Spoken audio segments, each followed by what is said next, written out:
ចាប់ផ្ដើមតាំងពីមានចំនួនតាមព្រំដែនរវាងប្រទេសកម្ពុជានិងប្រទេសថៃមកធ្វើឲ្យប្រទេសថៃជួបនៅវិបត្តិនយោបាយរហូតដល់ដកនាយករដ្ឋមន្ត្រីដោយក្នុងករណីការបែកសម្លេងរវាងលោកស្រីផែថងថានស៊ីនវត្រាដែលជានាយករដ្ឋមន្ត្រីថៃជាមួយនឹងសម្ដេចតេជោហ៊ុនសែនបានធ្វើឲ្យរដ្ឋធម្មនុញ្ញរបស់ថៃសម្រេចដកលោកស្រីចេញពីតំណែងហើយក៏បានជ្រើសរើសលោកអនុទីនច័ន្ទវិរៈកុលធ្វើជានាយករដ្ឋមន្ត្រីបន្តពីលោកស្រីតើលោកអនុទីនច័ន្ទវិរៈកុលមានប្រវត្តិការសិក្សានិងមានតួនាទីអ្វីខ្លះនៅក្នុងនយោបាយលោកអនុទីនច័ន្ទវិរៈកុលកើតនៅថ្ងៃទី13ខែកញ្ញាឆ្នាំ1966នៅក្នុងខេត្តរតយ៉ងប្រទេសថៃលោកមានបងប្អូនចំនួន3នាក់លោកជាកូនច្បងនៅក្នុងគ្រួសារលោកមានម្ដាយជាជនជាតិចិននិងឪពុកជាអតីតអ្នកនយោបាយម្នាក់ធ្លាប់កាន់តួនាទីជាអនុនាយករដ្ឋមន្ត្រី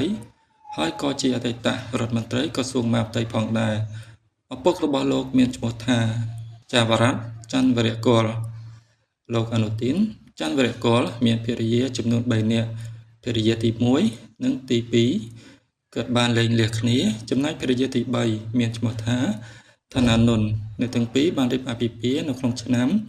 2022ចំពោះការសិក្សារបស់លោកបានរៀននៅបឋមសិក្សារហូតដល់វិទ្យាល័យគឺនៅទីក្រុងបាងកករហូតដល់ក្នុងឆ្នាំ1989លោកអនុទីនបានបញ្ចប់បរិញ្ញាបត្រផ្នែកជំនាញអគ្គិសនីពីសាកលវិទ្យាល័យ Hofstra សហរដ្ឋអាមេរិកនិងបានបញ្ចប់បរិញ្ញាបត្រជាន់ខ្ពស់ផ្នែករដ្ឋបាលអាជីវកម្មពីមហាវិទ្យាល័យពាណិជ្ជកម្មនិងគណនេយ្យនៅសាកលវិទ្យាល័យ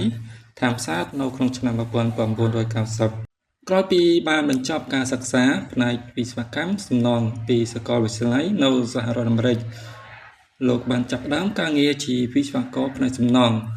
លោកចាប់ផ្ដើមធ្វើការងារនៅក្រុមហ៊ុន Sinothai ដែលជាក្រុមហ៊ុន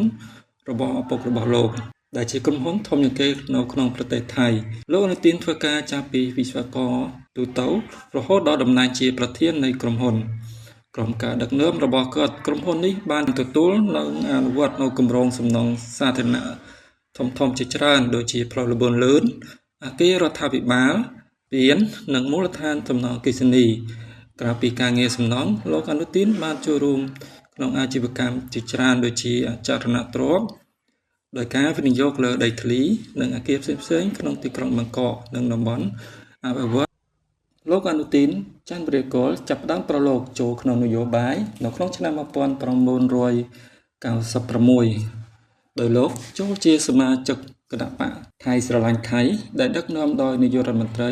ស៊ីនវត្រាបន្ទាប់មកលោកត្រូវបានតែងតាំងតួនាទីជាទីប្រឹក្សារបស់រដ្ឋមន្ត្រីការបរទេសលោកប្រជុំឆៃយ៉ាសាន់ហើយនៅក្នុងឆ្នាំ2004លោកក៏ត្រូវបានតែងតាំងជារដ្ឋលេខាធិការក្រសួងពាណិជ្ជកម្មនិង2006លោកក៏បានតែងតាំងជារដ្ឋលេខាធិការរដ្ឋមន្ត្រីក្រសួងសាធារណៈសុខាភិបាលហើយនៅក្នុងឆ្នាំ2006នេះផងដែរគណៈបកថៃស្រឡាញ់ថៃត្រូវបានតុលាការរដ្ឋធម្មនុញ្ញថៃលុបឈ្មោះនិងហាមឃាត់ធ្វើនយោបាយក្នុងនឹងដែរលោកក៏ត្រូវបានគេហាមឃាត់មិនឲ្យចូលប្រឡូកក្នុងនយោបាយ5ឆ្នាំផងដែរដែលចាប់ពីឆ្នាំ2007ក្រោយមកក្នុងឆ្នាំ2012លោកអនុទីនច័ន្ទវិរៈកុលចាប់ផ្ដើមចូលប្រឡូកក្នុងនយោបាយវិញលោកឆារវ័ត្នច័ន្ទវិរៈកុលដែលជាឪពុករបស់លោកអនុទីនដែលជាប្រធានគណៈបកភូមិចៃថៃក៏បានប្រកាសតួនាទីនេះឲ្យលោកជាប្រធានគណៈបកនៅថ្ងៃទី4ខែកញ្ញាឆ្នាំ2012ហើយបន្ទាប់ពីការបោះឆ្នោតនៅក្នុងប្រទេសថៃនៅក្នុងឆ្នាំ2019គណៈបកភូមិចៃថៃបានចូលរួមជាមួយរដ្ឋាភិបាលគណៈបកផាខ្លាំងប្រជារដ្ឋក្នុងឆ្នាំនឹងដែរលោកបានក្លាយជាសមាជិកសភាហើយបានកាន់តំណែងជារដ្ឋមន្ត្រីក្រសួងសាធារណៈសុខាភិបាលហើយក្នុងតួនាទីនេះគាត់មានឥទ្ធិពលខ្លាំងណាស់ជាពិសេសក្នុងការគ្រប់គ្រងនិងទប់ស្កាត់ការរីករាលដាលនៃជំងឺ Covid-19 បន្ទាប់ពីការបោះឆ្នោតនៅក្នុងប្រទេសថៃឆ្នាំ2023លោកអនុទីនបានចូលរួមជាមួយគណៈបកភឿថៃដែលដឹកនាំដោយអ្នកស្រី ផាយធុងឋានស៊ីនវត្រាក្នុងអាណត្តិនឹងលោកក៏បានកាន់តួនាទីជាអនុប្រធាននាយករដ្ឋមន្ត្រីនិងជារដ្ឋមន្ត្រីក្រសួងមហាផ្ទៃការកាន់តំណែងជានាយករដ្ឋមន្ត្រីប្រទេសថៃទី32របស់លោកនៅខែសីហាឆ្នាំ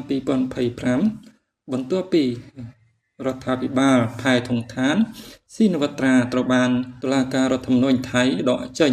លោកអនុទានចង់វិរកលបានបង្កើតសម្ព័ន្ធថ្មីជាមួយគណៈបកប្រជាជនដែលគេហៅថា People Party ហើយលោកអនុទានត្រូវបានរដ្ឋធម្មនុញ្ញថៃជ្រើសរើសជានាយករដ្ឋមន្ត្រីនៅថ្ងៃទី5ខែកញ្ញាឆ្នាំ2025និងលោកបានចូលកាន់តំណែងនៅថ្ងៃទី7ខែកញ្ញាឆ្នាំ2025